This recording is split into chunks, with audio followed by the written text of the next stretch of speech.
மன்னார் சோழமண்டல குளம் காணியில் கடந்த 30 வருடங்களுக்கு மேலாக விவசாய செய்கையில் ஈடுபட்டு வரும் ஏழை விவசாயிகள் ஏமாற்றப்பட்டுள்ளதோடு பணம் படைத்தவர்களுக்கு குறித்த காணிகள் வழங்கப்பட்டுள்ளதாக மன்னார் மாவட்ட பொது அமைப்புகளின் ஒன்றியம் குற்றம் சுமத்தியுள்ளது.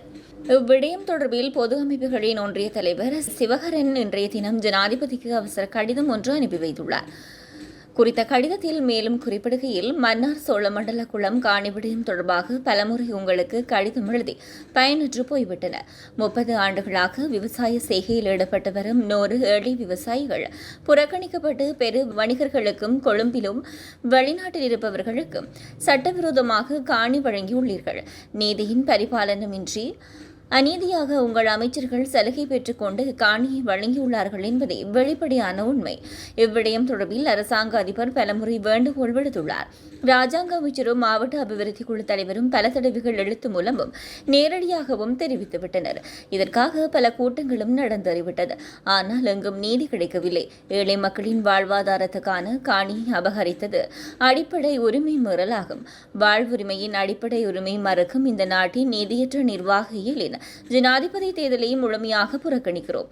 எந்த வேட்பாளருக்கும் நாம் வாக்களிக்க தயாராக இல்லை. எமது அடிப்படை உரிமையை பெற முடியாத இந்த நாட்டில் குடியிருந்தது என்ன பயன்? இந்த 100 குடும்பங்களின் வாழ்வுரிமையை மறைக்கும் தங்களின் அரசு இவர்களை நாட்டிலிருந்து நாடு கடத்தி விடுங்கள். சமநீதி, சமத்துவம், சமூக நீதி அடிப்படை வாழ்வுரிமை இல்லாத நாட்டில் வசித்து என்ன பயன்? பணம் உள்ளவர்கள் மட்டுமே வாழலாம். அவர்களுக்கு மட்டுமே இந்த அரசு சகல விடயங்களிலும் முன்னுரிமை வழங்குகிறது.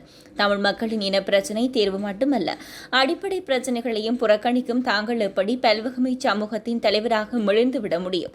இந்த நாட்டிலே எதிரிகள் குடியிருந்து என்ன பயன்? அவர்களின் உரிமைகளை அதிகாரங்களும் ஆட்சியாளர்களும் சகல வழிகளிலும் நசித்து வருகின்றீர்கள். எனவே உடனடியாக தேர்தலுக்கு முன்னதாகவே இந்த காணி பிரச்சினையை தீர்க்கப்பட்டு பாதிக்கப்பட்ட குடும்பங்களுக்கு பகிர்ந்தளிக்கப்பட வேண்டும். உலகிற்கு ஜனநாயகமும் சமத்துவமும் பற்றி புத்தி புகட்டும் தாங்கள் உள்நாட்டில் சாமானியனின் ஜனநாயகத்துக்கு சாவுமணி அடிப்பதுதான் நடுநிலையான ஆட்சியா? நல்லாட்சி என்பது பாதிக்கப்பட்டவன் பக்கம் நிற்பதே முதலாளித்துவத்துக்கு ஆதரவான அரசு. பாட்டாளி வர்க்கத்தின் விரோதியே. எனவே இப்பிரச்சினை உடனடியாக தீர்க்கப்பட வேண்டும்.